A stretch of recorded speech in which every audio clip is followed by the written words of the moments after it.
हाँ कर लेंगे जो।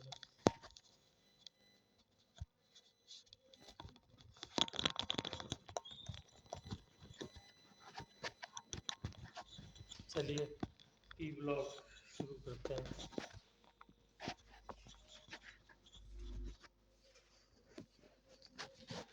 इसमें बेटा दो इक्वेशन बनेगी क्वेश्चन के अंदर, ठीक है ना, दो लूप बनेंगे तो दो इक्वेशन बनेगी जैसे पहले वाला में बनाया था।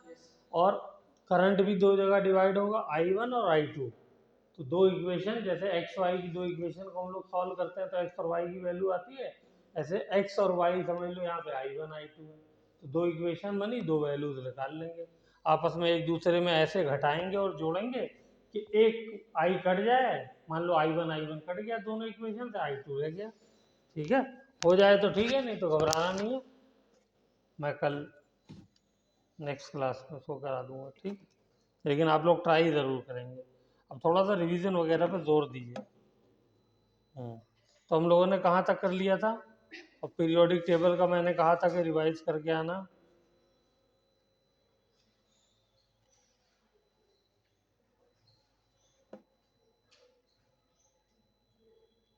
हम्म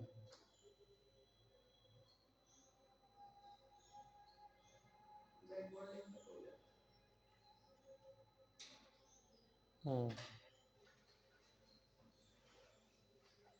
ये बताइए, साइज वाला, आयोनाइजेशन एनर्जी वाला, इलेक्ट्रॉन एफिनिटी वाला, density, boiling point, melting point, ये सब आप लोगों ने लिख लिया था पीरियोडिक टेबल से। उसमें कोई चीज़ पूछनी हो तो पूछ लीजिए मुझसे, कोई चीज़ उस वक्त। क्या इसमें क्या समझ में नहीं आ रहा? हाँ, अच्छा, तो एनसीईआरटी से लिख लीजिए, उसमें बताने का कुछ भी नहीं है बेटा, ठीक है। उसमें बताने की कोई चीज़ नहीं है, वो तो आपको बस ये है कि एक बार आपका पढ़ा हुआ होना चाहिए, ठीक है। हाँ, उसमें ना समझाने वाला है, उल्टा सीधा मेल्टिंग पॉइंट बॉइलिंग पॉइंट है, तो एक बार पढ़े रहेंगे तो थोड़ा सा आइडिया रहेगा, ठीक है। चलिए।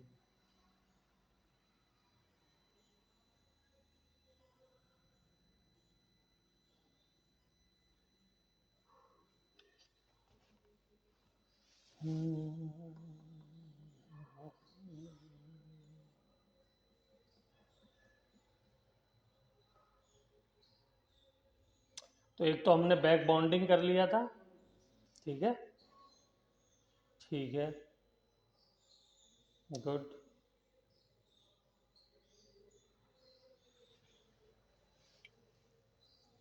बैक बॉन्डिंग इनके बीच में होती है,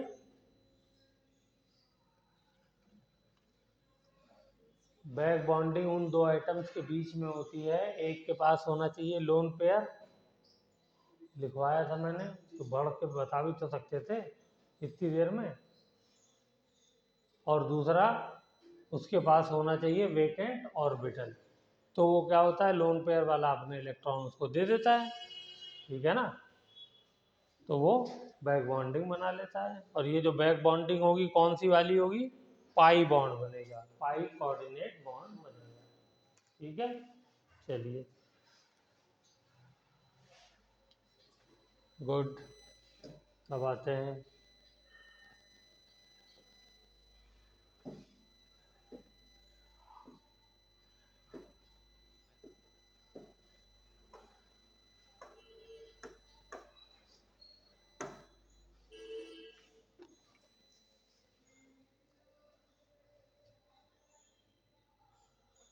हम्म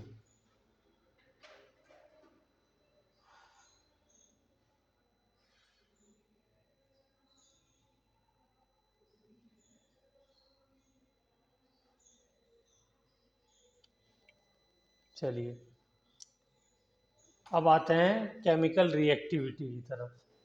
chemical reactivity of 13th group.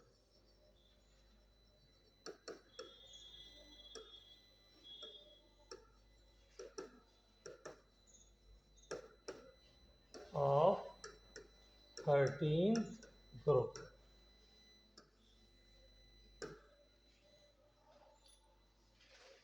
ठीक है।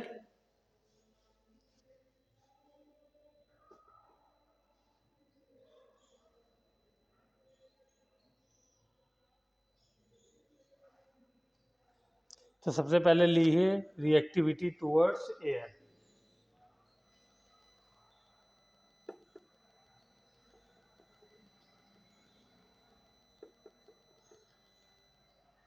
एयर में मेन कंपोनेंट कौन कौन से होते हैं, बोलिए। एयर में मेन कंपोनेंट कौन से होते हैं? ऑक्सीजन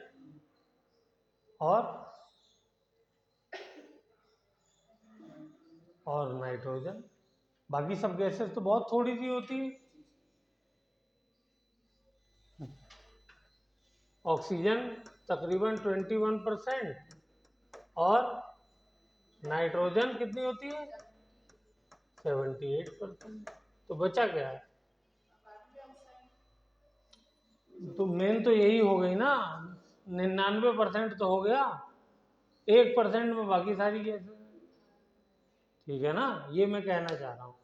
तो जो रिएक्शन होता है वो जब एयर की बात करेंगे तो इसका मतलब इन्हीं दोनों से आप रिएक्शन की बात कर रहे हैं।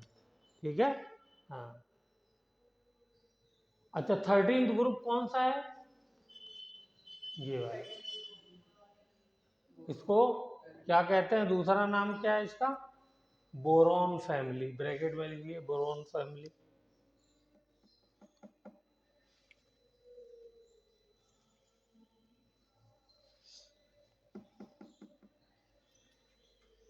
Boron family.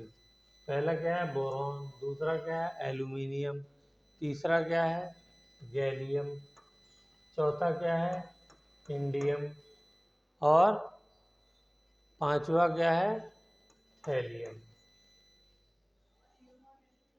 बस इतना ही काफी है, वो तो रेडियो एक्टिव है, उसकी हम बात नहीं करते, उसकी स्टडीज भी ज्यादा नहीं है।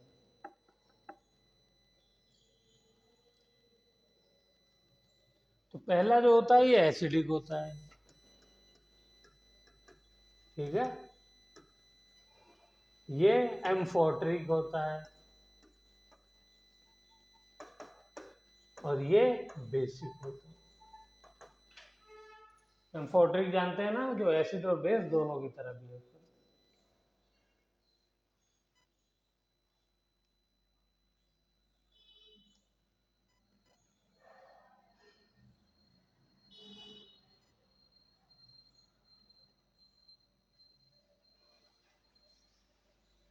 अब बोरॉन दो तरीके से एग्जिस्ट करता है। बोरॉन एक क्रिस्टलाइन में एग्जिस्ट करता है, क्रिस्टलाइन। दूसरा एमॉर्फस। दूसरा किस में एग्जिस्ट करता है? एमॉर्फस में।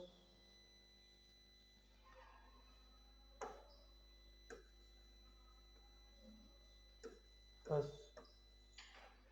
ठीक है। क्रिस्टलाइन मतलब जो क्रिस्टल वगैरह की शेप में हो। अमॉर्फस मतलब जिसको अगर आप तोड़े तो वैसे ना किरची किरची ना हो, बल्कि डस्ट बन जाए, जैसे चौक होती है ना, उस तरीके की चीज़ों को क्या बोलते हैं? एमॉर्फस। तो ये क्रिस्टलाइन जो है ये तो रिएक्शन नहीं करता, नो रिएक्शन। किसके साथ? ये एयर के साथ। लेकिन अमॉर्फस जो है ये रिएक्टिव है, ये रिएक्शन देता है।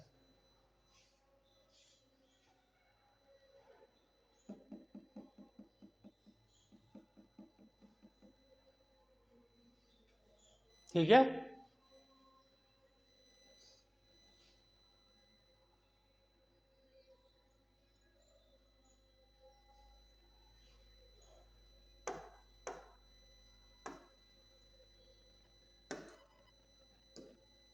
अब आइए एल्यूमिनियम। ये भी दो तरीके का होता है, क्रिस्टलाइन एंड एमॉर्फस। ये भी क्रिस्टलाइन होता है और दूसरा एमॉर्फस भी होता है। तो ये भी रिएक्शन देता है, ये भी रिएक्शन देता है, एल्यूमिनियम, क्रिस्टलाइन हो चाहे एमॉर्फस हो। लेकिन क्रिस्टलाइन में क्या होता है कि जैसे आपने देखा होगा, इधर देखिए, एल्यूमिनियम का जो बर्तन होता है घरों में, तो जब आप उसको गर्म करते हैं, उसमें कुछ पकाते हैं, तो उसके ऊपर एक लेयर सी जम जाती है, ठीक है ना। जब उसको आप अच्छे से रगड़ेंगे तो फिर वो हट जाती है, तो चमक जाता है एल्यूमिनियम का बर्तन, लेकिन वो एक डल सी लेयर होती है एल्यूमिनियम की।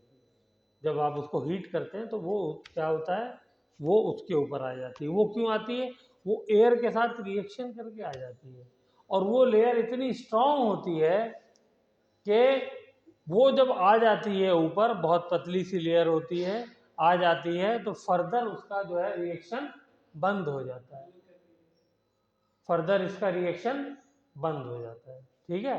तो इसको लिखिए, crystalline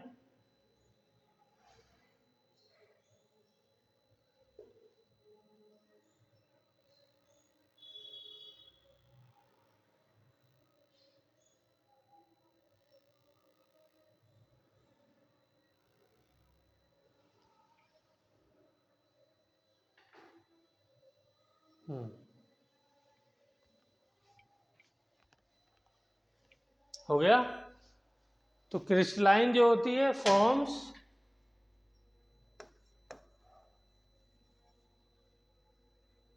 non reactive layer,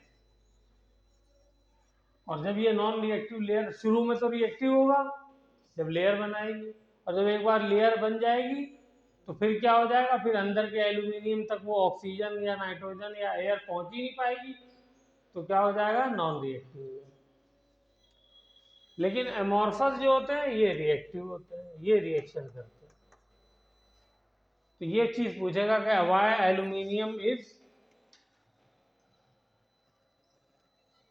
non reactive at high temperature या आफ्टर सम टाइम, तो उसमें क्या बताओगे, वो अपने ऊपर एक लेयर बना लेता है एल्यूमिनियम ऑक्साइड की। इसकी बनाता है Al2O3, एल्यूमिनियम ऑक्साइड।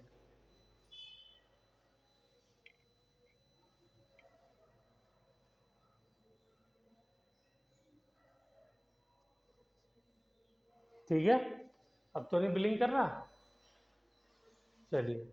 और ऑक्साइड कैसे बनाते हैं ये, ऑक्साइड कैसे बनाते हैं, तो कोई भी एक एलिमेंट, मान लीजिए इसका मैंने नाम ई दे दिया, ई से कोई भी एक एलिमेंट ले लीजिए, ठीक है।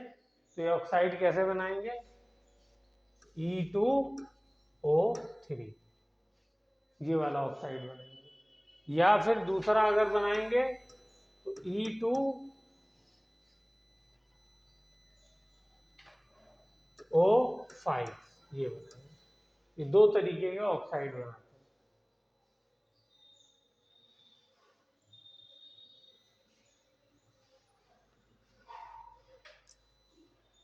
ठीक है।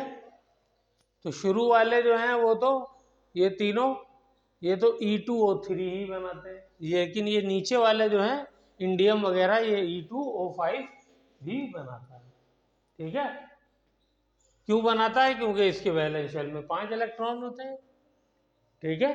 हाँ, तो आप चाहे तो एग्जाम्पल के तौर पे लिख लो आप, क्या, indium 2 di indium penta oxide,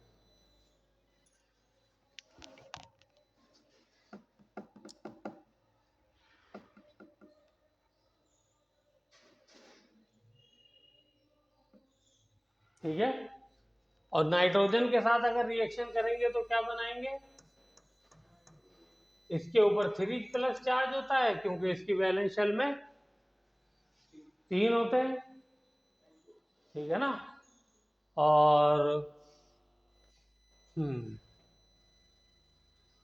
nitrogen की वैलेंस शेल में 5 होते हैं, तो ये 3 नेगेटिव, ये वाला बना लेंगे, ठीक है। ये वाला जो है एग्जाम्पल मुझसे गलत बन गया है, ये 15th ग्रुप का एग्जाम्पल है, इसको हटा दीजिए, यहाँ काम नहीं करेगा। तो मैं सोच रहा हूँ कि ये तो इसमें वैलेंस शेल में 3 ही इलेक्ट्रॉन होते हैं, तो 5 कैसे बनाएंगे, कर रहा है, थक गया है क्या ये।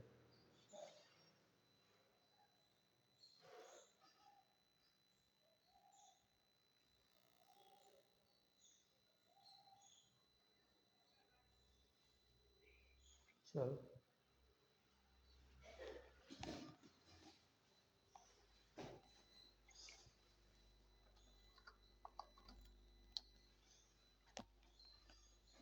ठीक है, तो ये जो नाइट्रोजन के साथ बनाएंगे ये EN टाइप बनाएंगे, जैसे बोरॉन नाइट्राइड, एल्यूमिनियम नाइट्राइड ऐसे बनाएंगे। ये कैसा बनाएगा, B2O3 या Al2O3 या Ga गैलियम 2O3 ये बनाएंगे।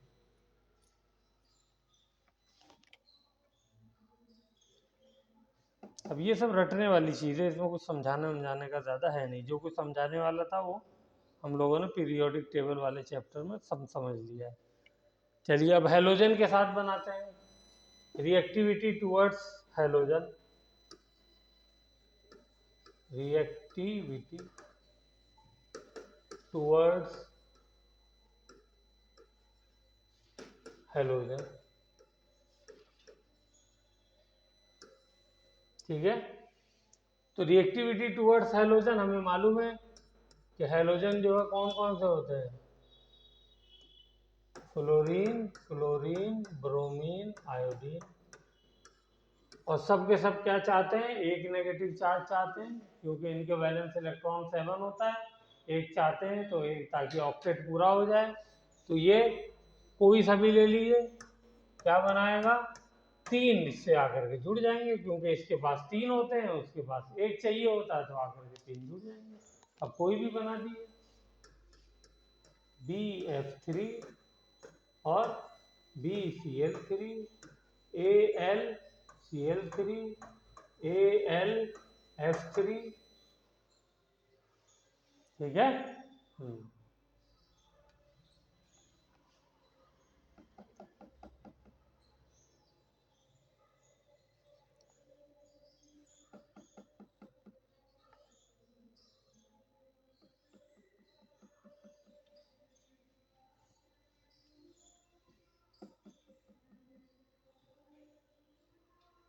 अच्छा, इसमें एक चीज ये भी लिख सकते हैं, ये AlF3 जो होता है ये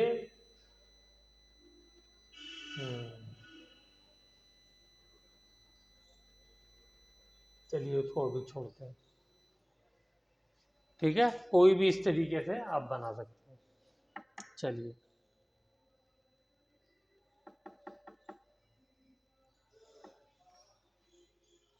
कभी कभी क्वेश्चन, अब तो ये नहीं पूछते हैं, लेकिन एनसीईआरटी ने भी खत्म कर दिया है, थैलियम आयोडाइड, क्या ये एग्जिस्ट करेगा,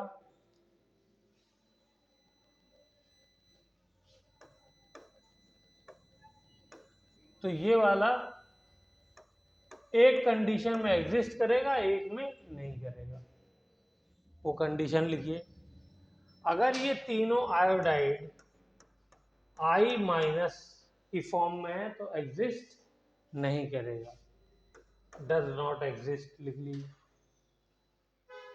अगर इस फॉर्म में है आयोडीन तो एग्जिस्ट नहीं करेगा,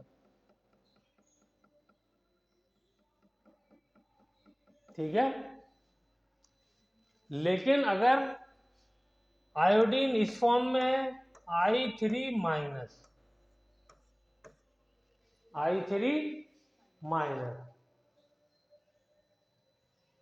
ठीक है, तो ये क्या करेगा,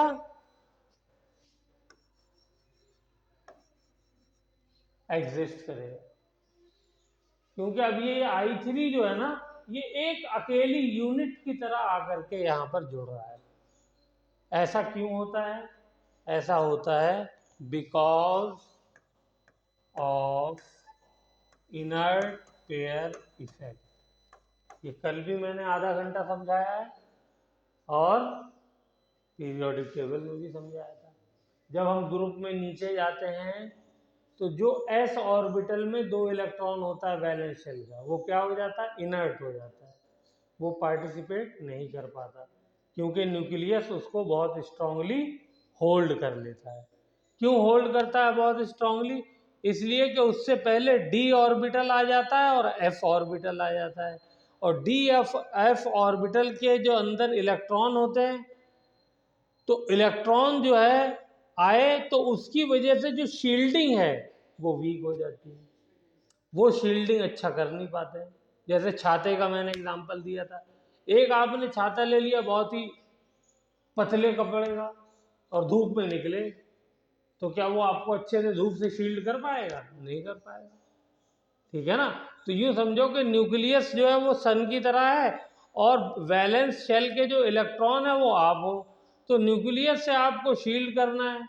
तो अगर एस ऑर्बिटल होता है, एस ऑर्बिटल, तो इसकी शील्डिंग बिल्कुल समझो काले वाले मोटे कपड़े की तरह है, ये बिल्कुल स्ट्रांगली शील्ड करता है, ठीक है।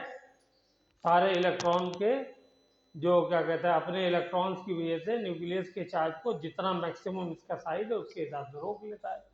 उसके बाद पी वाला भी रोक लेता है। ये समझ लो कि ये थोड़ा सा कलरफुल जो कपड़े आ गए हैं वैसा है, लेकिन हाँ नीला पीला कुछ भी ले लो कपड़ा, लेकिन ये जो डी और एफ हैं ये बहुत ही पतले, जिसका जो है दुपट्टा उपट्टा लोग बना ले, बिल्कुल हल्का जो कपड़ा होता है वैसा है, तो वो शील्ड ही नहीं कर पाता है। तो क्या होता है कि वैलेंस शेल के इलेक्ट्रॉन, अच्छा जब इलेक्ट्रॉन डी ऑर्बिटल में आएंगे 10 आ गए, एफ में 14 आ गए, उसके बाद क्या हुआ कि उसकी वजह से न्यूक्लियस में प्रोटॉन भी तो आए, तो न्यूक्लियस में तो प्रोटॉन बढ़ रहा है और उनकी ताकत पे तो कोई फर्क पड़ नहीं रहा, वो बढ़ रही है तो वो एकदम ताकतवर हो गए इलेक्ट्रॉन खींचने के लिए। लेकिन जो बाहर जो उसको शील्ड करने के लिए ऑर्बिटल में इलेक्ट्रॉन है वो वीक है, वो शील्ड कर ही नहीं पा रहा है। तो क्या हो जाएगा, जो आगे वैलेंस शेल के अंदर इलेक्ट्रॉन है वो क्या हो जाएंगे, वो बेचारे कंट्रोल में आ जाएंगे उसके न्यूक्लियस के। तो इसी वजह से क्या हो जाता है, वो बाहर वाले इलेक्ट्रॉन जो है वो पार्टिसिपेट नहीं कर पाते हैं। कौन से वाले? एस ऑर्बिटल वाले। इसी को हम क्या कहते हैं, इनर्ट पेयर इफेक्ट कहते हैं। तो इनर्ट पेयर इफेक्ट की वजह से ये जो थैलियम है ये क्या चाहता है, ये Tl प्लस बनाना चाहता है, ठीक है। बाकी सब के सब क्या चाहते हैं, बाकी जितने भी है ये सब +3 बनाते हैं, 3 प्लस 3 प्लस 3 प्लस 3 प्लस, यहाँ तक 3 प्लस के लिए रहते हैं, ठीक है ना। इस पीरियड का एक और बहुत ही इंपॉर्टेंट फिनोमिना है, ये भी पीरियोडिक टेबल वाले चैप्टर में हमने पढ़ा है। ये गैलियम का साइज जो होता है वो एल्यूमिनियम से बताओ बड़ा होना चाहिए छोटा होना चाहिए? जब नीचे जाते हैं तो शेल नंबर इंक्रीज करता है, शेल इंक्रीज करेगा तो साइज बढ़ेगा, लेकिन क्या हो जाता है कि गैलियम का हम देखते हैं अचानक ड्रामाई तौर पे गैलियम का साइज छोटा हो जाता है, एल्यूमिनियम का बड़ा हो जाता है। क्यों? बावजूद इसके कि गैलियम में जब नीचे जा रहे हैं तो गैलियम कौन से पीरियड में आ रहा है, चौथे में, और चौथे पीरियड में आने का मतलब ये है कि इसके अंदर 4 शेल है, 4 शेल है तो इसका साइज बड़ा होना चाहिए था, फिर छोटा कैसे हो गया ये एल्यूमिनियम से, या उसके बराबर भी कैसे हो गया? तो उसकी वजह भी यही क्या है, डी ब्लॉक के जो 10 एलिमेंट आते हैं उसकी वजह से क्या होता है, 10 इलेक्ट्रॉन बढ़ गए। ये देखो ना, इससे पहले 10 इलेक्ट्रॉन 10 एलिमेंट आए नहीं आए, ये डी ब्लॉक के ही तो हैं यहाँ से लेकर के यहाँ तक। तो ये जब आए तो इसकी वजह से क्या हुआ कि 10 इलेक्ट्रॉन बढ़ गए डी ऑर्बिटल में, तो न्यूक्लियस में 10 प्रोटॉन बढ़ गए। तो ये डी ऑर्बिटल वाला ये शील्डिंग कर नहीं पाता है अच्छे से। तो ये सिर्फ यही नहीं करता है ये, बल्कि इनके वैलेंस शेल के इलेक्ट्रॉन को इतनी स्ट्रांगली खींचता है न्यूक्लियर के साइज को भी छोटा कर देता है, ठीक है। और ये मैंने बहुत अच्छे से लिखवाया है स्टेटमेंट, इसको कहते हैं डी ब्लॉक कॉन्ट्रैक्शन। क्या कहते हैं? डी ब्लॉक कॉन्ट्रैक्शन, ठीक है। और यहाँ पर भी जो नीचे और जाएंगे तो साइज जैसे बढ़ना चाहिए एकदम, इधर देखो जब पीरियोडिक टेबल में हम नीचे जाएंगे तो साइज क्या होना चाहिए, बढ़ना चाहिए भाई, शेल बढ़ रही है तो साइज बढ़ना चाहिए ना। जैसे मैं बोरॉन से एल्यूमिनियम में गया, साइज बढ़ गया कई गुना, साइज बढ़ गया कई गुना बढ़ गया, लेकिन एल्यूमिनियम से गैलियम में गया साइज बढ़ना तो छोड़ दो और थोड़ा बहुत कमी हो गया, ये तो उल्टा हो गया बिल्कुल। तो इसका वजह रीजन पूछा जाता है तो क्या लिखोगे वहां पे, सिर्फ एक वर्ड लिखा होगा D block contraction. D block के आने की वजह से क्या हो गया, कॉन्ट्रैक्ट कर गया साइज, क्योंकि न्यूक्लियस इतना पावरफुल हो गया, डी ऑर्बिटल के इलेक्ट्रॉन उसको शील्ड नहीं कर पाए, तो उसने क्या किया, जो है वैलेंस शेल को कॉन्ट्रैक्ट कर दिया। यहां पर क्या होता है, इंडियम थैलियम के अंदर, इनके अंदर भी वही कॉन्ट्रैक्शन होता है। इन दोनों का साइज भी बराबर हो जाता है, जबकि शेल जो है वो डिफरेंट है। ठीक है, तो डी ब्लॉक तो यहाँ भी है और डी ब्लॉक यहाँ भी है, तो यहाँ तो दोनों में जब सेम इफेक्ट काम कर रहा है, यहाँ एल्यूमिनियम में तो डी ब्लॉक काम कर नहीं रहा है, गैलियम में करने लगा, इसलिए साइज छोटा हुआ। इंडियम में तो काम कर रहा है, थैलियम में भी कर रहा है, तो फिर यहाँ पे साइज डिफरेंस क्यों नहीं आया, यहाँ पे साइज बराबर कैसे हो गया? यहाँ पे एफ ब्लॉक भी आ गया, यहाँ पे एफ के 14 इलेक्ट्रॉन ऐड हुए और 14 प्रोटॉन उसकी वजह से आ गए इंडिया थैलियम के अंदर। लेकिन ये 14 इलेक्ट्रॉन नकारा है, ये काम नहीं कर रहे हैं, शील्डिंग नहीं कर रहे हैं। न्यूक्लियस तो अपना उसी ताकत से काम कर रहा है, तो क्या हो जाता है कि साइज को ये भी कॉन्ट्रैक्ट। तो यहाँ पर जब थैलियम के बारे में पूछेगा तो क्या हो जाएगा, एफ ब्लॉक कॉन्ट्रैक्शन लिखा जाएगा। ठीक है, तो इस बात को चाहे तो लिख लीजिए जल्दी से। यहाँ पे क्या शो करता है साइज में, लिखिए, ये जो साइज शो आता है यहाँ पे, ये क्या होता है, एफ ब्लॉक कॉन्ट्रैक्शन। और यहाँ पर जो आता है साइज में फर्क, यानी सेम साइज हो जाता है, वो डी ब्लॉक कॉन्ट्रैक्शन। ठीक है, डी में 10 इलेक्ट्रॉन आ जाते हैं, यहाँ पे एफ में 14 इलेक्ट्रॉन आ जाते हैं।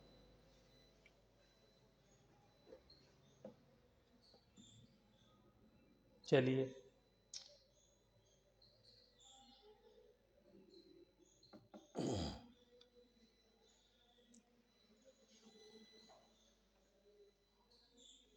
हो गया। जो चीजें मैं बोल रहा हूँ बेटा, ये थ्योरेटिकल पार्ट ज्यादा है, इसलिए यहाँ पे जाकर के लेक्चर देखना और उसके हिसाब से पहले पढ़ाई, पहले ये रिवाइज करो। 20 मिनट में रिवाइज हो जाएगा, 15-20 मिनट में। उसके बाद लेक्चर देख करके अपना फ्रेश होके लेक्चर देख करके अब देखो कि इसमें कौन सी बात बताई है और जो मेरे नोट्स में नहीं थी, क्योंकि रिवाइज कर चुकी होगी, तो वो बातें को लिख डालो। समझ गए? हाँ, कहानी की तरह सब चीज़ें याद रहनी चाहिए। अच्छा, अब अगली बात, इस ग्रुप के जितने भी एलिमेंट्स होते हैं वो लुईस एसिड की तरह काम करते हैं। कैसे काम करते हैं? हाँ, लिखो इस बात को, they act as Lewis acid.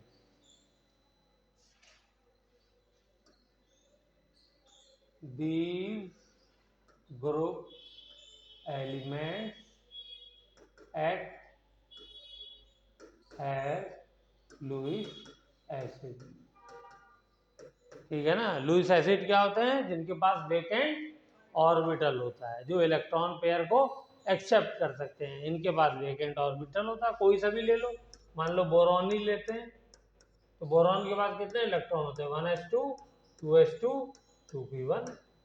P orbital बनाओ, देखो एक इलेक्ट्रॉन है, दो खाली है, और मान लो मैं ये दो इलेक्ट्रॉन में से एक जंप करा भी दूं, एक को मैं जंप करा करके यहाँ ले आऊं एक्साइटेड स्टेट में, तो भी क्या हो जाएगा? एक तो खाली है ही, इसी की वजह से तो बैक बॉन्डिंग की हुई थी। ठीक है ना, तो ये लुईस एसिड की तरह बिहेव करते हैं। ठीक है, तो जो लुईस एसिड की तरह बिहेव करता, तो मैं ये भी लिख सकता हूं कि अगर कहीं पे इसको इलेक्ट्रॉन रिच स्पीशी मिल जाए तो क्या हो जाएगा? इसको इलेक्ट्रॉन चाहिए और उसके पास ज्यादा है, तो ये क्या करेगा? खट से रिएक्शन कर लेगा, नहीं कर लेगा? हाँ, तो इस बात को भी लिखो कि they react with electron rich species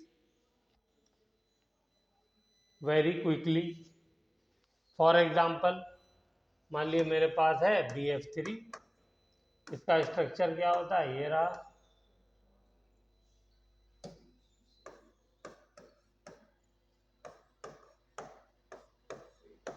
एक ऑर्बिटल इसके पास खाली है और एक इलेक्ट्रॉन रिच स्पीशी आ गई जो कि अमोनिया है, उसके पास एक लोन पेयर इलेक्ट्रॉन एक्स्ट्रा पड़ा होता है। तो क्या करेगा ये? ये खट से जाएगा और इसका एक इलेक्ट्रॉन कहेगा भाई मुझे डोनेट कर दे, और ये क्या हो जाएगा, कोऑर्डिनेट बॉन्ड बन जाएगा। कौन सा बॉन्ड बना, कोऑर्डिनेट बॉन्ड। और ये वाला कोऑर्डिनेट बॉन्ड कौन सा होगा, ये सिग्मा होगा क्योंकि पहला बॉन्ड है। बैक बॉन्डिंग वाला जो बना था वो कैसा होगा, वो पाई होगा। अच्छा, पहले तो इसमें बैक बॉन्डिंग वाली रहा होगा, इस बात को भी ध्यान से समझो। अगर अमोनिया नहीं आया था तो यही ऑर्बिटल किसने बनाया, फ्लोरीन ने बैक बॉन्डिंग बना रखी थी, तो इसने इसको तब तक ही बैक बॉन्डिंग की इजाजत दी हुई थी जब तक कि अमोनिया नहीं आया, निमोनिया नहीं मिला था। जैसे ही इसको स्ट्रॉन्ग पार्टनर मिल गया, इसने कहा भाई तुम अपने घर जाओ, मुझे स्ट्रॉन्ग पार्टनर मिल गया, सिग्मा बॉन्ड वाला मिल गया मुझको, ठीक है ना। तो इसके साथ तो पाई बॉन्ड बन रहा था, कोऑर्डिनेट पाई कोऑर्डिनेट, और इसके साथ सिग्मा कोऑर्डिनेट। तो ये वाला जो है कौन सा है, सिग्मा कोऑर्डिनेट है, इस बात को लिखो, बहुत इंपॉर्टेंट है, ठीक है। ऐसे कॉन्सेप्चुअल क्वेश्चन पूछ लेगा तो कॉन्सेप्ट क्लियर होगा तभी कर पाओगे।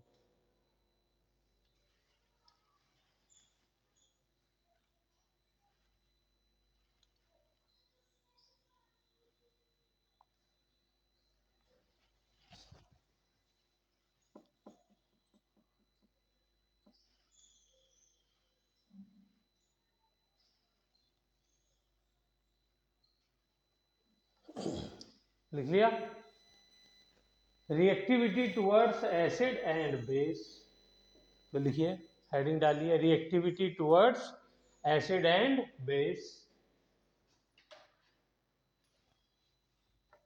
Reactivity towards acid and base.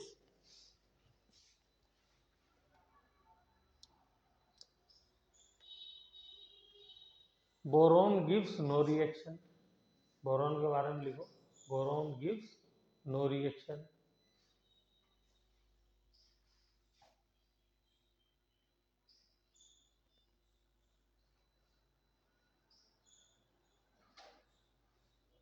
हो गया। Aluminium gives reaction with both,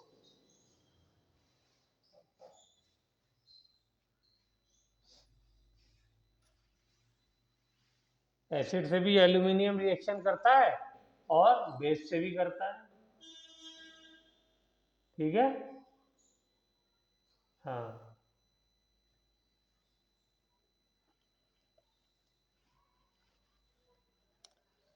और एल्यूमिनियम को अगर हम जैसे कंसंट्रेटेड HNO3 से रिएक्शन कराएं, एल्यूमिनियम प्लस कंसंट्रेटेड HNO3 इसके साथ रिएक्शन कराएं, तो ये क्या बना देगा, फिर से वही बना देगा, क्या है ये,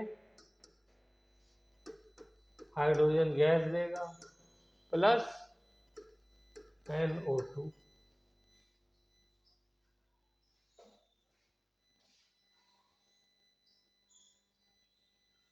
ये कुछ याद आया क्या है ये,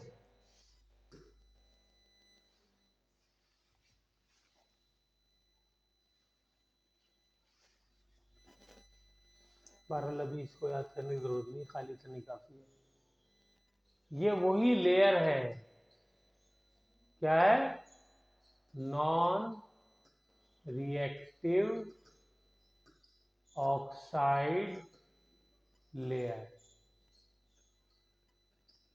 ऑफ एल्यूमिनियम, जो कि एयर के प्रेजेंस में जब हमने रिएक्शन कराया था तो यही वाली लेयर बन गई थी। तो क्या हो जाएगा, थोड़ी देर रिएक्ट करेगा बर्तन में, जैसे आपने डाला नाइट्रिक एसिड एल्यूमिनियम के बर्तन में, ऊपर की लेयर ने रिएक्शन कर लिया, अब अंदर वाली रिएक्शन ही नहीं करेगी। समझ में आया, हाँ। तो लिखो इस बात, ये रिएक्शन लिख लिया।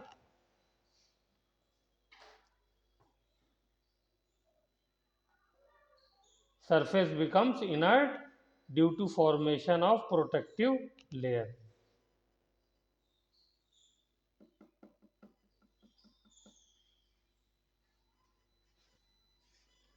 और अगर एल्यूमिनियम का मैंने बेस से कराया रिएक्शन NaOH से, तो ये कुछ इस तरीके से बना देता है, NaAlO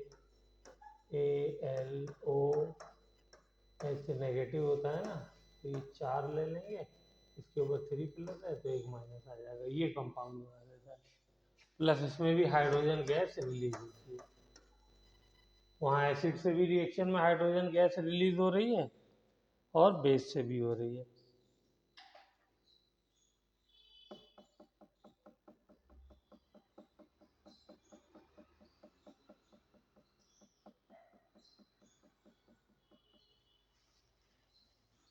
हो गया?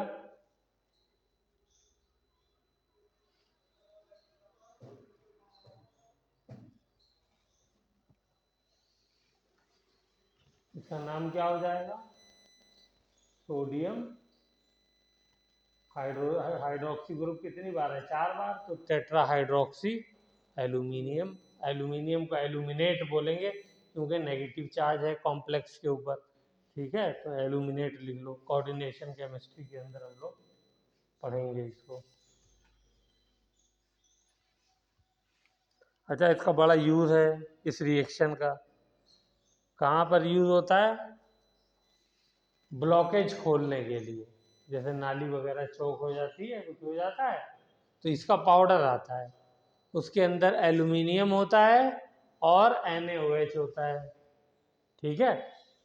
ये रिएक्शन होता है जब पानी आप मिलेगा तो ये रिएक्शन होगा।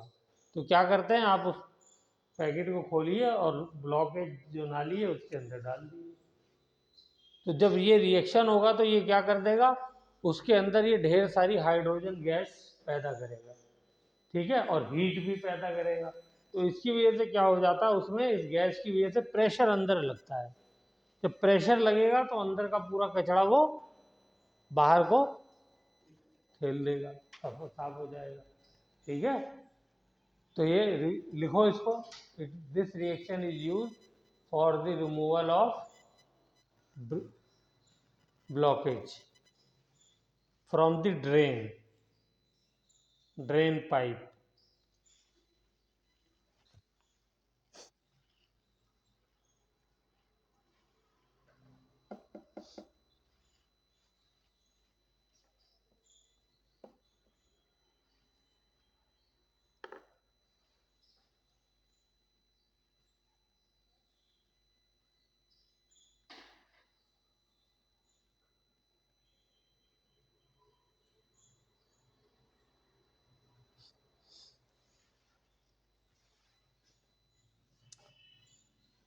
एक और क्वेश्चन देखिए, इसी ग्रुप का BF3, फिर उसके बाद है BCl3, फिर है BBr3, फिर है BI3। तो बैक बॉन्डिंग का ऑर्डर बताइए किसमें होगा? ऑर्डर बताइए, back bonding order. Back bonding order तो मैंने क्लियरली बताया था, बैक बॉन्डिंग कब होती है, जब दोनों सेकंड ग्रुप के हों। तो ये तो सेकंड पीरियड के हों, ये भी सेकंड पीरियड का है और ये भी सेकंड पीरियड का है, तो यहाँ पर बैक बॉन्डिंग होगी, ठीक है। थोड़ी बहुत शायद ये भी शो कर दे, इनके अंदर तो दोनों में बिल्कुल भी नहीं होगी, ठीक है। ये बैक बॉन्डिंग का ऑर्डर,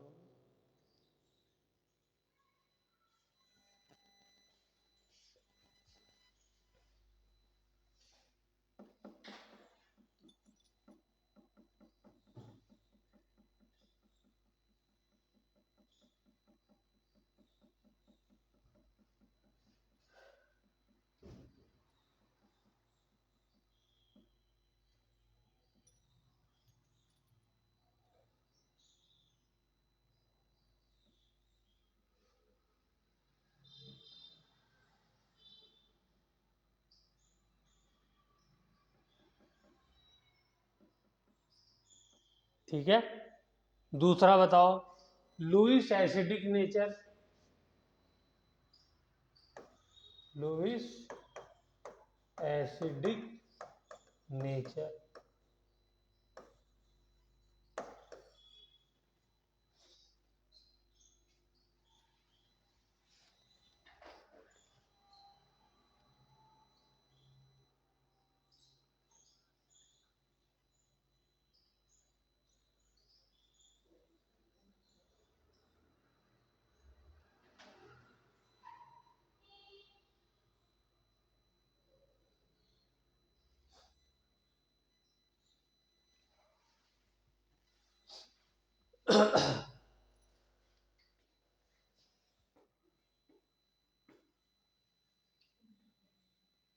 एसिडिक नेचर का जो ऑर्डर है वो उल्टा हो जाता है।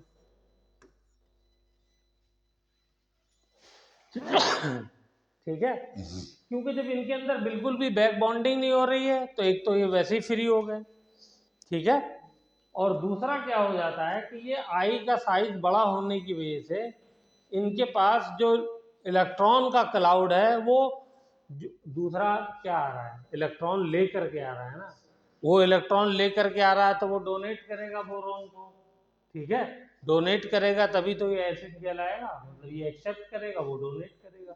तो यहाँ पर क्या हो जाएगा, अगर आयोडीन का साइज बड़ा है तो उसके पास क्या है, इलेक्ट्रॉन जो है वो फैला हुआ है, ज्यादा एरिया में है, ठीक है, तो वहां पे इलेक्ट्रॉन की डेंसिटी कम है, यहाँ पे इलेक्ट्रॉन की डेंसिटी कम है। फ्लोरीन वाले केस में इलेक्ट्रॉन की डेंसिटी छोटे साइज में 7 इलेक्ट्रॉन है और यहाँ पे बड़े साइज में 7 इलेक्ट्रॉन है, तो कहाँ पे ज्यादा डेंसिटी हुई, ठीक है ना, इसमें ज्यादा हुई। तो यहाँ पे जब आना चाहेगा कोई इलेक्ट्रॉन लेकर के तो इसको जो है वो थोड़ा सा रिपल्शन फील होगी, ठीक है ना, एक्सेप्ट करने में, लेकिन यहाँ पर कोई रिपल्शन फील नहीं होगी इलेक्ट्रॉन इलेक्ट्रॉन की, ठीक है। तो जो देखा गया एक्सपेरिमेंटली वो क्या देखा गया, लुईस एसिड नेचर का ये ऑर्डर होता है, ठीक है। हम्म, चलिए।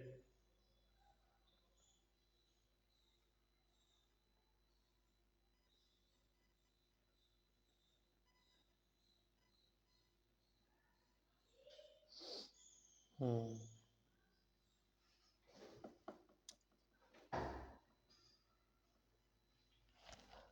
चलो ये भी यहीं बता देते हैं।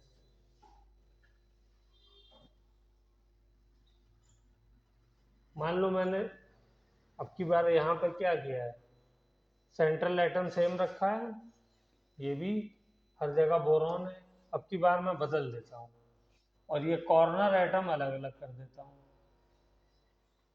ठीक है, नहीं कॉर्नर एटम सेम कर देता हूँ, सेंट्रल एटम अलग कर देता हूँ, बोरॉन ट्राइक्लोराइड, ठीक है, एल्यूमिनियम ट्राइक्लोराइड, फिर उसके बाद एल्यूमिनियम के बाद क्या है, गैलियम ट्राइक्लोराइड, फिर इंडियम ट्राइक्लोराइड, ठीक है। थैलियम चाहता नहीं है ट्राइक्लोराइड बनाना, थैलियम क्यों नहीं चाहता है ट्राइक्लोराइड बनाना, due to inert pair effect. चलिए, तो यहाँ पे लिखिए size of central atom increases, यहाँ पे size of central atom increase कर रहा है, therefore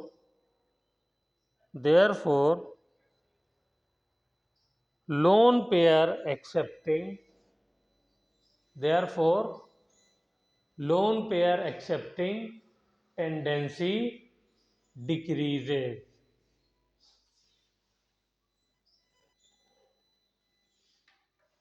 ठीक है, तो ये ऑर्डर हो जाएगा। तो इसका मतलब क्या हो जाएगा, lone pair accepting tendency decrease कर रही है, ठीक है, तो इसका मतलब लुईस एसिडिक स्ट्रेंथ, इसको कह सकता हूं ये डिक्रीज कर रही है। डाउन द ग्रुप साइज क्योंकि सेंट्रल एटम का बढ़ रहा है तो अब ये लुईस एसिड की तरह इसका काम करने का दिल नहीं करेगा, ओके, क्योंकि साइज बड़ा होने से इलेक्ट्रॉन को होल्ड करने की ताकत सेंट्रल एटम की कम होती जाती है। चलिए ये सब बातें हुई हैं, बस ये है कि अब ग्रुप वाइज एक एक चीज़ बताई जा रही है। चलिए अब लिखिए, हमारा 13th ग्रुप फिनिश हो गया, 14th ग्रुप लिखिए, वो हेडिंग डालिए 14th ग्रुप।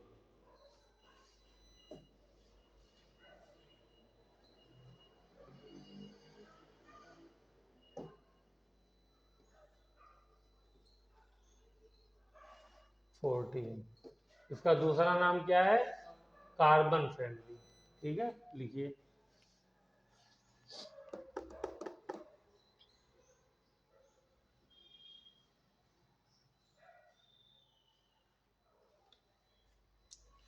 तो इसमें भी रिएक्टिविटी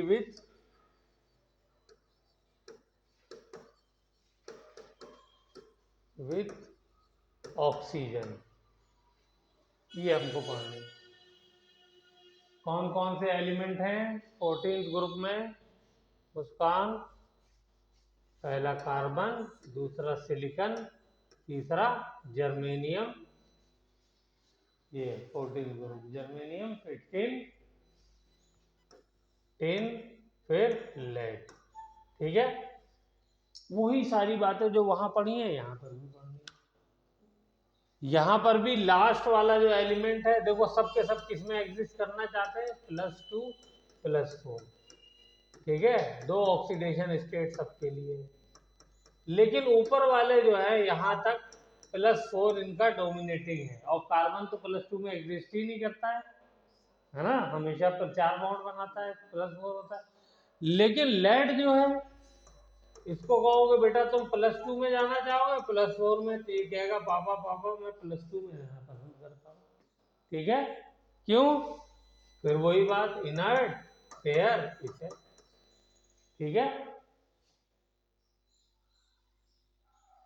तो ये जब ऑक्साइड बनाएंगे तो कैसे बनाएंगे? CO, ठीक है, SiO, GeO germanium oxide, tin oxide और लेड ऑक्साइड। और दूसरा कौन सा बनाएंगे? Carbon dioxide, silicon dioxide, germanium dioxide, tin dioxide and lead dioxide. ये 2 तरीके के ऑक्साइड बनाएंगे।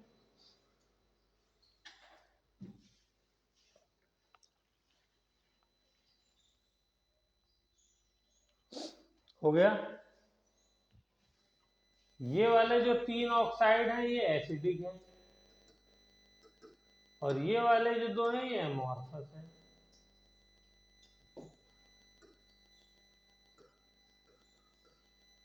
यानी एसिड बेस दोनों से रिएक्शन शो करते हैं। ठीक है,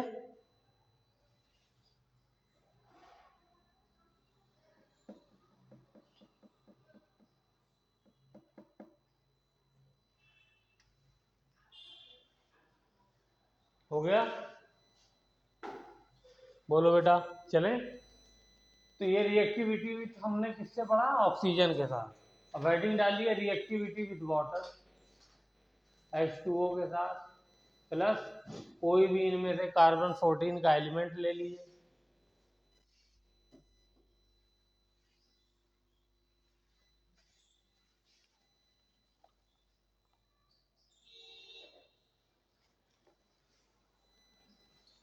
तो ये no reaction.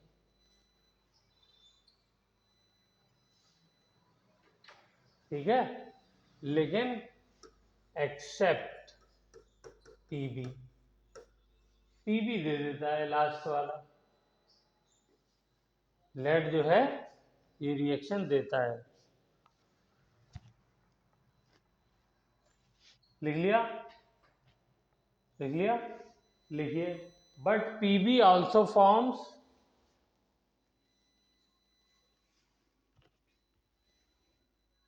Unreactive protective oxide layer. ये भी एल्यूमिनियम ऑक्साइड की तरह क्या करता है? एक अनरिएक्टिव लेयर डेवलप कर लेता है। उसके बाद क्या होगा? उसके बाद रिएक्शन बंद हो जाएगा। ठीक है ना, ऊपर वाली जो लेड की लेयर है, ऊपर वाले जो एटम है किसी भी चीज के, वो रिएक्शन करेंगे, और रिएक्शन करने के बाद फिर रिएक्शन खत्म हो जाएगा, अंदर वाले लेड का प्रोटेक्शन हो जाएगा। ठीक है, हाँ। इसमें से जो टिन है ये वाटर से तो रिएक्शन करता नहीं हो, तो हमने कह दिया, लेकिन अगर ये मैंने स्टीम की फॉर्म में ले लिया तो फिर ये रिएक्शन कर जाएगा। ठीक है, तो क्या बना देगा? SnO2 plus hydrogen gas. तो ये दिया हुआ एनसीईआरटी में, तो इसको भी लिख लीजिए। हो गया?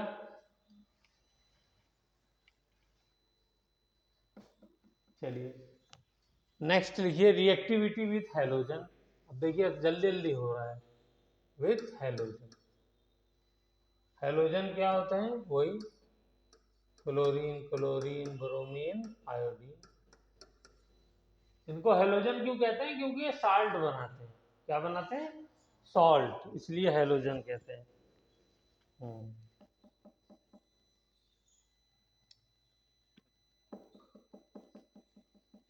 बोलिए कौन सा वाला सॉल्ट बनाएंगे?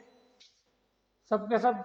अगर मैं ये ई मान लूं एलिमेंट को, तो ये कौन सा बनाएगा? या तो EX2 बनाएगा या EX4 बनाएगा। यही तो बनाएगा। क्यों? इसलिए कि ऑक्सीडेशन स्टेट जो होती है वो या तो +2 होती है +4 होती है, तो दो ही बनाएगा। कौन सी वाली नीचे जाएंगे तो स्टेबल होगी? गधे, नीचे जाने पे इनर्ट पेयर इफेक्ट एक्टिव हो जाता है तो +2 वाली एक्टिव होगी। तो ये बात लिखो, on going down the group +2 oxidation state becomes stable.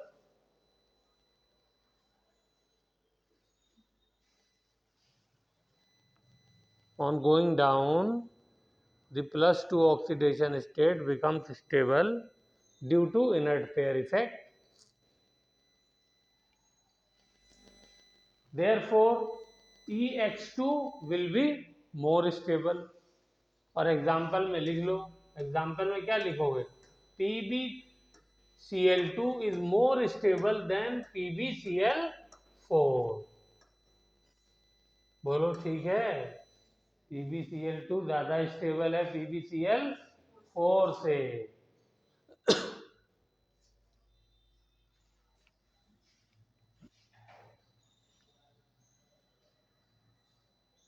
Okay, फिर लिखिए EX4 are more covalent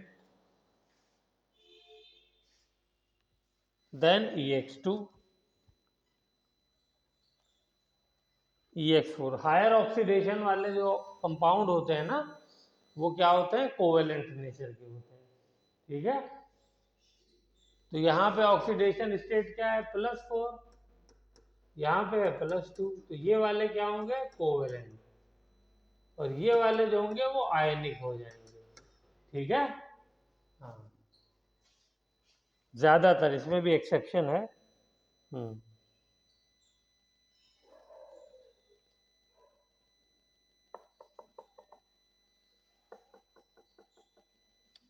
ठीक है,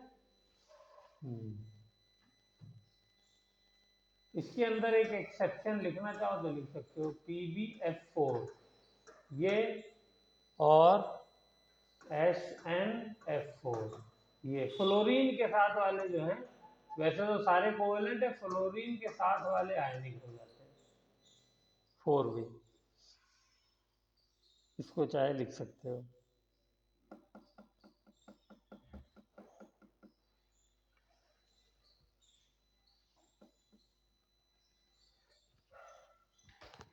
ठीक है, क्योंकि फ्लोरीन जो होता है ना, सबसे ज्यादा स्ट्रॉन्ग ऑक्सीडाइजिंग एजेंट होता है। इलेक्ट्रोकेमिस्ट्री में हमने पढ़ा भी था कि फ्लोरीन का रिडक्शन पोटेंशियल सबसे ज़्यादा होता है। पीरियोडिक उसमें टेबल जो थी इलेक्ट्रोकेमिकल सीरीज, उसके अंदर सबसे नीचे आया था। ठीक है ना, उसकी वैल्यू कितनी आई थी? -2 पॉइंट समथिंग आई थी।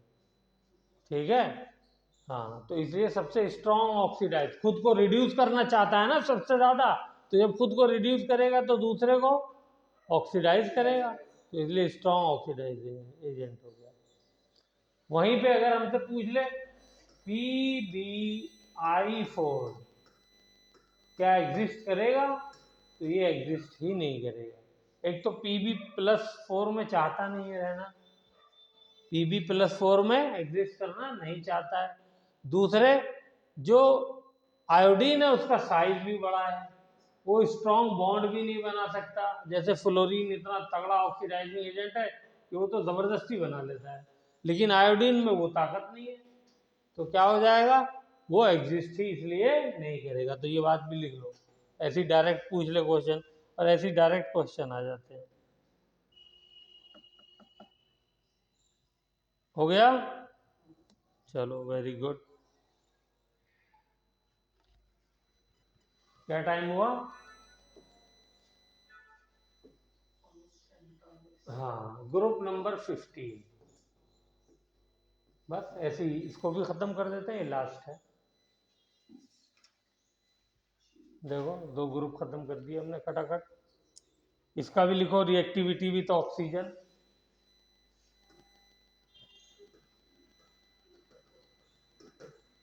ऑक्सीजन तो, हाँ बेटा, हाँ इसको नाइट्रोजन फैमिली बोलेंगे। वेरी गुड, ठीक है, नाइट्रोजन फैमिली। तो इसमें जो एलिमेंट है उनको चाहे तो एक बार लिख देते हैं, नाइट्रोजन, फॉस्फोरस, आर्सेनिक और एंटीमनी, बिस्मिथ। ठीक है, तो इसकी ऑक्सीडेशन स्टेट कौन कौन सी होंगी, बोलो।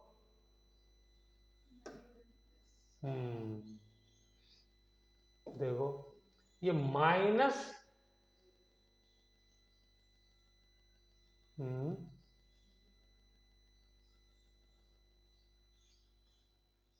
थ्री से लेकर के +5 तक ये एग्जिस्ट करता है, नाइट्रोजन स्पेशली।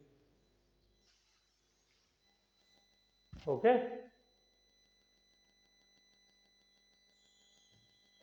बाकी फॉस्फोरस वगैरह ये सब +3 +5, ये भी +3 +5 +3 +5, बिस्मिथ भी +3 +5।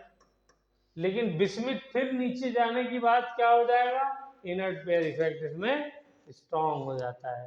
तो ये चाहता है कि मैं +3 में ही रहूं। आप जबरदस्ती करोगे तो बना लेगा +5 भी, जैसे फ्लोरीन जैसा तगड़ा ले आए आप, तो मजबूरी है भाई, वहाँ उसके सामने तो अच्छे अच्छे सरेंडर कर देते हैं, तो बना लेगा। लेकिन अगर आप इसको आज़ादी दे दोगे तो क्या चाहेगा बिस्मिथ, कि +3 वाला ही बनाओ, बिकॉज ऑफ इनर्ट पेयर। ठीक है, बस ऐसे ही रटा हुआ होना चाहिए। तो ऑक्सीजन के साथ जब कंपाउंड बनाएगा तो कौन सा बनाएगा, E2O3। ठीक है, तो ये तो थर्ड वाला बनेगा, और दूसरा कौन सा बनेगा, E2O5। ये वाला गलती से हमने शुरू में लिख दिया था, क्योंकि यहाँ पे इसकी +3 ऑक्सीडेशन स्टेट है, यहाँ पे +5 ऑक्सीडेशन स्टेट।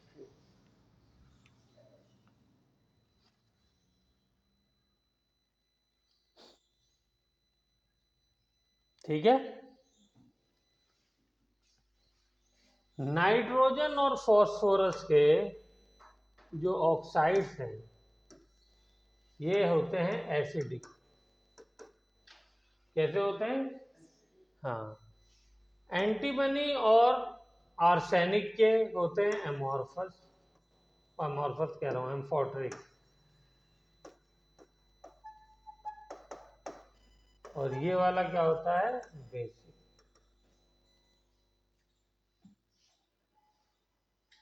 देखो जल्दी जल्दी करो।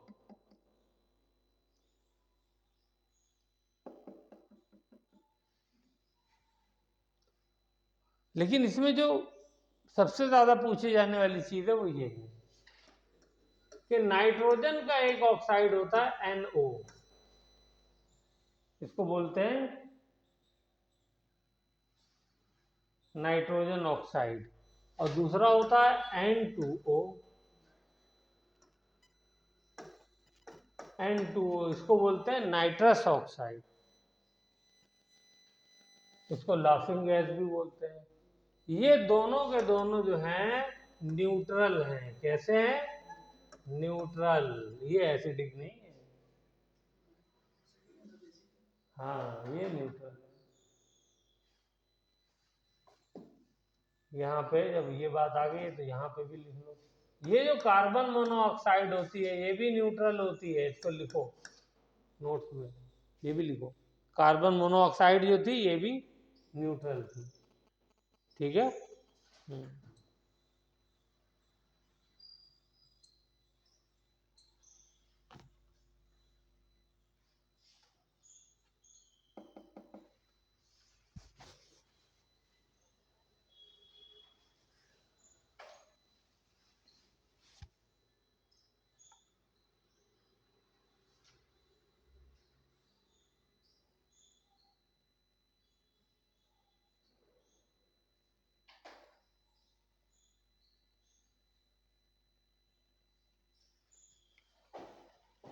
हो गया, गुड। अब लिखिए, ऑक्सीजन तो हमने कर लिया, अब क्या बचा?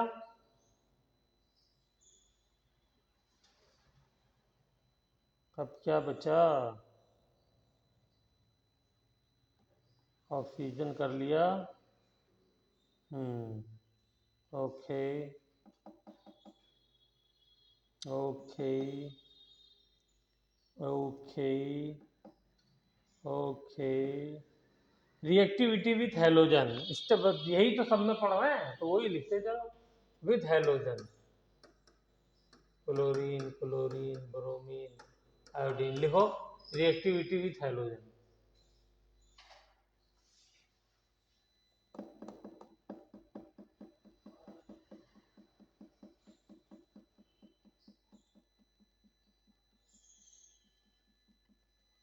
ठीक है, तो ये कैसे एग्जिस्ट करेंगे? या तो ई, एलिमेंट का मैंने नाम क्या दे दिया? ई। ये सारे एलिमेंट को मैंने किससे रिप्रेजेंट कर दिया? ई से। तो ई हो गया, और इनमें से इनका नाम क्या दे दिया? एक्स। तो तीन जोड़ेंगे तो ई एक्स 3 बन जाएगा, और 5 जुड़ेंगे तो ई एक्स 5 बन जाएगा। इस तरीके के 5 मॉलिक्यूल बनेंगे।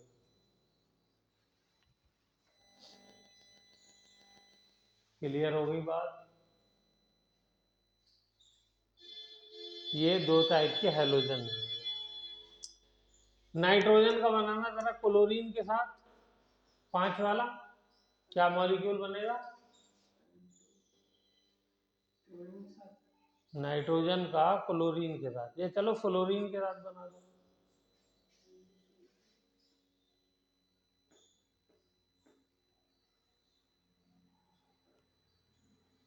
क्या मतलब? जी यार, गधे हो गया बिल्कुल एकदम। चलो फास्फोरस के साथ बनाओ, फास्फोरस और क्लोरीन का, तो क्या हो जाएगा? ई की जगह फास्फोरस लिख दिया, और एक्स की जगह क्लोरीन लिख दिया, PCl3। यहाँ पे क्या लिख देंगे? ई की जगह फास्फोरस और एक्स की जगह PCl5। कितनी मरतबा ये कंपाउंड पढ़े हैं हमने, रिएक्शन भी किया। तो ऐसे ही नाइट्रोजन का लिखो, N,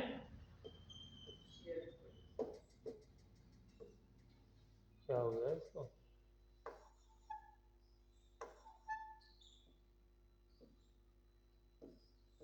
NCl3, okay, NCl5, okay. ये गलत है, ये नहीं एग्जिस्ट करेगा। बताओ क्यों नहीं करेगा? पीरियोडिक टेबल में तो मैंने इसको 10-20 मरतबा पूरे चैप्टर में बताया हुआ।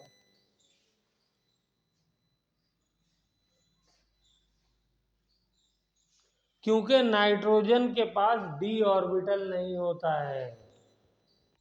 ये जो नाइट्रोजन है, इसके पास d ऑर्बिटल नहीं होता है, तो इसलिए 4 से ज्यादा बॉन्ड ही नहीं बना सकता।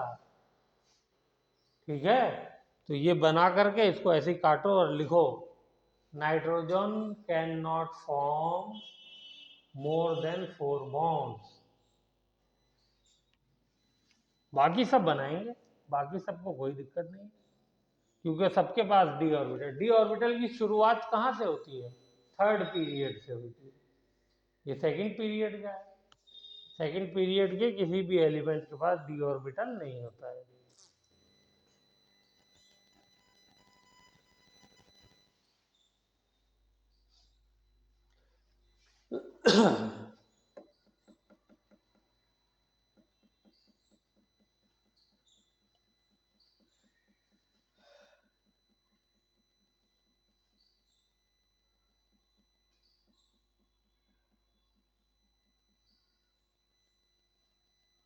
ठीक है, चलिए, ये बात हो गई। और इसके जो कंपाउंड्स होते हैं वो सब कोवेलेंट होते हैं। कैसे होते हैं? ये जितने भी कंपाउंड बन रहे हैं सबके सब कोवेलेंट बनते हैं।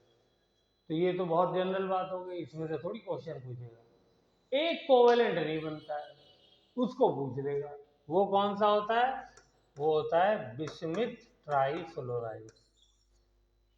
बिस्मिथ ट्राइफ्लोराइड, नीचे वाला, क्योंकि वही फ्लोरीन की इतनी ज्यादा जो है वो इलेक्ट्रोनेगेटिविटी है, ऑक्सीडाइजिंग पावर है, कि वो इलेक्ट्रॉन शेयर करने की बजाय छीन लेता है, निकाल लेता है पूरा, तभी तो आयनाइजेशन होगा और तभी आयनिक बॉन्ड बनेगा।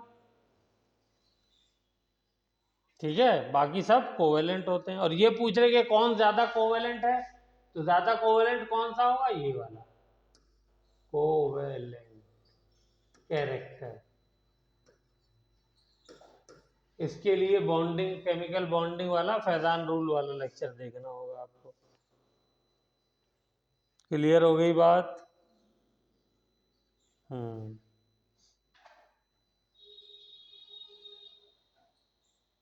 लिखिए, reactivity towards hydrogen, reactivity towards hydrogen, तो कौन सा वाला मॉलिक्यूल बनाएंगे, NH3, PH3, फिर आर्सेनिक ट्राई हाइड्राइड, फिर एंटीमनी ट्राई हाइड्राइड, फिर बिस्मिथ ट्राई हाइड्राइड।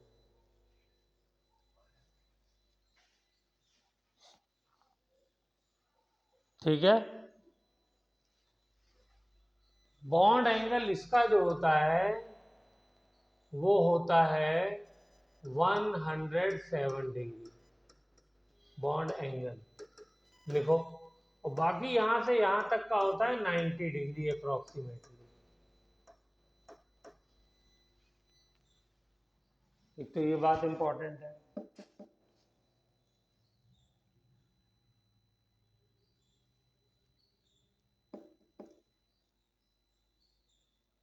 ठीक है, दूसरा ये जो है बेसिक नेचर इसका, ये इसका बेसिक नेचर जो है वो सबसे ज्यादा बेसिक ये है, सबसे ज्यादा बेसिक ये है, बेसिक नेचर। तो क्या है सबसे ज्यादा, ये फिर ये फिर ये फिर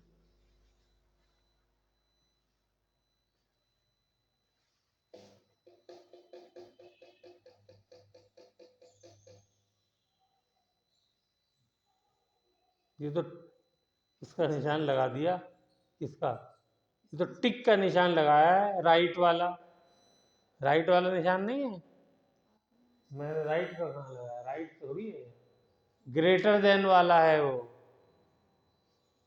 या अल्लाह। हाँ नीचे वाला लग रहा है, लेकिन आपको तो सोचना चाहिए टिक के निशान से थोड़ी होगा ये, मतलब ये वाला इससे ज्यादा है तो ये निशान बनाया, ये वाला इससे ज्यादा है तो ये बना, ये वाला इससे ज्यादा है तो ये बना, ये वाला इससे ज्यादा है तो ये बना। ठीक है, ग्रेटर देन वाला है। जब मैं कंपेयर करूंगा तो फिर तो यही वाला निशान लगाना होगा ना, या तो उल्टा लगाऊंगा या ऐसे लगाऊंगा। ठीक है ना, तुमने भी यही लगाया, चलो ठीक है। अब आ जाओ, अच्छा एक चीज ये भी, क्यों है ये सबसे ज्यादा बेसिक, ये बात पता होनी चाहिए ना। सबके पास एक लोन पेयर इलेक्ट्रॉन आता है इसमें, क्यों आता है बोलो, क्योंकि वैलेंस शेल में 5 इलेक्ट्रॉन है ना, तो 3 ग्रुप है, तो 3 तो बॉन्ड बना रहे हैं, तो एक लोन पेयर बच गया ना, तो वो यहाँ पे मौजूद है। तो यहाँ पे छोटे से एटम के पास, छोटे से एटम, नाइट्रोजन सबसे छोटा है, उसके पास 2 इलेक्ट्रॉन है, तो इसको कोई मांगता है तो ये खट से दे देता है, और बाकी इनके पास इनका साइज बड़ा हो जाता है, तो वो एक इलेक्ट्रॉन इतनी जगह मौजूद है, कहीं भी टहलो, ठीक है, तो वो देता नहीं है, समझिए। और इसके असल पीछे रीजन क्या है कि देने के बाद जो बॉन्ड बनता है वो इतना वीक बनता है कि वो चाहता ही नहीं बने। ठीक है, क्यों, क्योंकि तीसरे पीरियड के बाद जो पाई बॉन्ड बनेगा वो वीक बॉन्ड बनेगा। ओके, और वैसे भी सिग्मा भी जो होता है वो वीक ही बॉन्ड बनता है, पाई भी सिग्मा भी सब वीक बनते हैं, क्योंकि साइज ऑर्बिटल का बड़ा हो जाता है। ठीक, हाँ लेकिन बेटा सिग्मा जो है वो जब 2p 2p या 2p 3p के बीच में बने, या s और p के बीच में बने, पी के बीच में बनना है ना, तो वो इतना बड़ा हो गया है कि बावजूद स्ट्रांग होने के भी वो वीक हो जाता है, ठीक है ना। हाँ, तो यहाँ पर क्या हो गया, इस वजह से ये अपना लोन पेयर जो है वो आसानी से डोनेट करता है। तो जब लोन पेयर डोनेट करेगा तो कौन सा बेस हो जाएगा, ये लुईस बेस, डोनेट करने वाला लुईस बेस, एक्सेप्ट करने वाला लुईस एसेट, तो इसलिए वो बेसिक हो जाता है। ठीक है। अच्छा, अब आ जाओ एक चीज और, ये मेरा एलिमेंट है, मान लो ये बिस्मिथ लिया मैंने, इतना बड़ा बिस्मिथ है, ये रहा इसका ऑर्बिटल, हाइड्रोजन नन्ना सा आया, एक हाइड्रोजन, दो हाइड्रोजन, तीसरा हाइड्रोजन, और एक आया इसके पास नाइट्रोजन के पास, तो ये नाइट्रोजन छोटा सा, इसके पास हाइड्रोजन आया, एक दो तीन, बताओ जो बॉन्ड है किसका तोड़ना आसान है, नाइट्रोजन हाइड्रोजन का या बिस्मिथ हाइड्रोजन का, क्योंकि इनका साइज बहुत बड़ा है, तो फोर्स जो है वो कमजोर हो जाएगा इनके बीच का, तो ये आसानी से टूट जाएगा, बस खत्म हो चुका है, ठीक है, यहीं पे बोल दो, तो ये कमजोर हो जाएगा, तो ये आसानी से टूट जाएगा, तो जब ये आसानी से टूट जाएगा तो अब देखो उसकी वजह से क्या क्या फर्क पड़ेगा। जल्दी आओ सागर।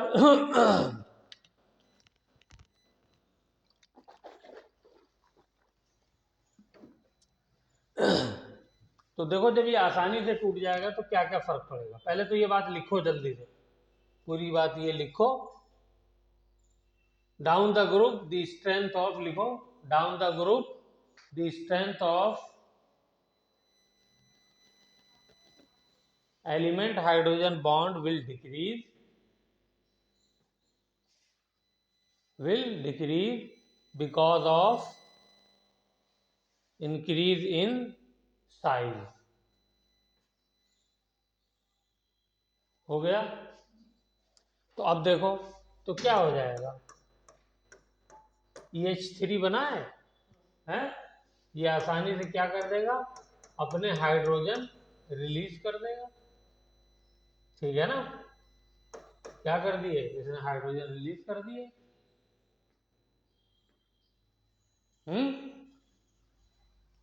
या मैं खाली हाइड्रोजन H2 गैस लिख देता हूँ, ठीक है, ये रिलीज कर दिया है। तो जब कोई हाइड्रोजन रिलीज करता है तो ये क्या हो गया, खुद ऑक्सीडाइज हो गया, नहीं हो गया, तो दूसरे को क्या करेगा, ये हाइड्रोजन रिलीज करेगा तो कोई मांग रहा होगा उसी को देगा ना, तो दूसरे को क्या करेगा, रिड्यूस करेगा, तो इसका मतलब डाउन द ग्रुप जाने पे रिड्यूसिंग नेचर इंक्रीज कर जाएगा, तो इसी बात को लिखो, ये रिएक्शन लिख लो, तो therefore down the group the reducing nature of the hydride, ये क्या है, these are hydrides, hydrides, hydrides, down the group reducing nature, हाँ, इंक्रीजेज। दूसरी बात बताओ, अगर ये हाइड्रोजन जब दे रहा तो हो सकता है H पॉजिटिव भी दे दे जैसी जरूरत हो, ठीक है ना, अगर H पॉजिटिव की जरूरत होगी तो H पॉजिटिव भी दे देगा, ये तो डिपेंड करता है कि किसके साथ रिएक्शन कर रहा है, ठीक है ना। भाई इसको क्या करना है, ये बॉन्ड कमजोर हो गया नीचे जाने पे, ये बॉन्ड कमजोर हो गया, कमजोर हो गया तो क्या करना है, ये बॉन्ड टूटना है, ठीक है ना। तो ये कैसे टूटना है ये डिसाइड कौन करेगा, जिसके साथ इसका रिएक्शन होने जा रहा है वो डिसाइड करेगा ना। तो अगर ये H पॉजिटिव दे देगा, इसका मतलब ये कैसे बिहेव कर रहा है, बोलिए, हाँ, एसिड की तरह बिहेव कर रहा है, तो एसिडिक नेचर इंक्रीज कर जाएगा, तो down the group therefore acidic nature will increase. Oxide में बेसिक नेचर इंक्रीज हो रहा था, लेकिन हाइड्राइड में एसिडिक नेचर इंक्रीज हो रहा है, चेक करो, मैंने लिखवाया था ऑक्साइड में बेसिक नेचर इंक्रीज हो रहा है।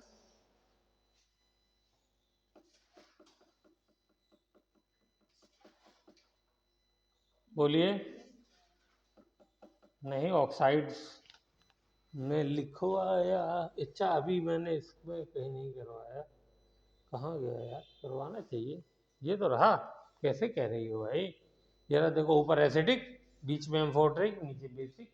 ये किसके लिए है? रिएक्टिविटी विद ऑक्सीजन के लिए जो है, चेक करो, लिखा है। हाँ लिखो, इसको लिखो। ये एसिडिक, एम्फोटरिक, बेसिक, और ये न्यूट्रल। इसीलिए कह रहा हूँ बेटा कि एक बार लेक्चर को जा करके रीडिंग के बाद देखा करो, बहुत सारी बातें रह जाती हैं दिमाग से, अच्छे अच्छों के रह जाती है। ओके, तो ख़त्म किया जाए यहाँ पे। तो ये समझ में आ गया एसिडिक नेचर। एक और लिख लो, melting point and boiling point.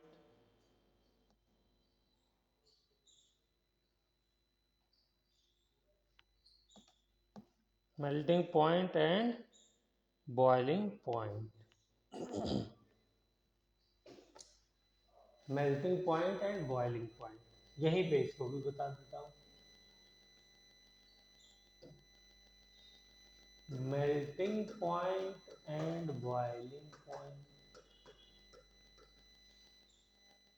तो देखिए, होना क्या चाहिए, जब साइज इंक्रीज करता है तो melting point boiling point increase करता है। साइज इंक्रीज करने से, लिखो इस बात को, if size of the molecule increases then its melting point boiling point increases.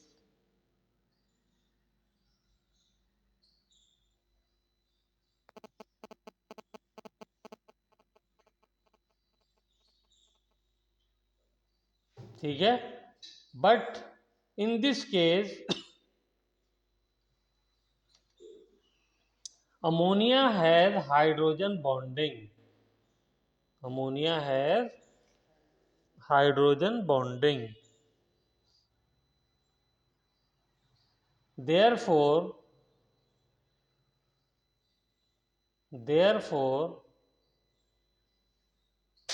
its melting point becomes high. Becomes high.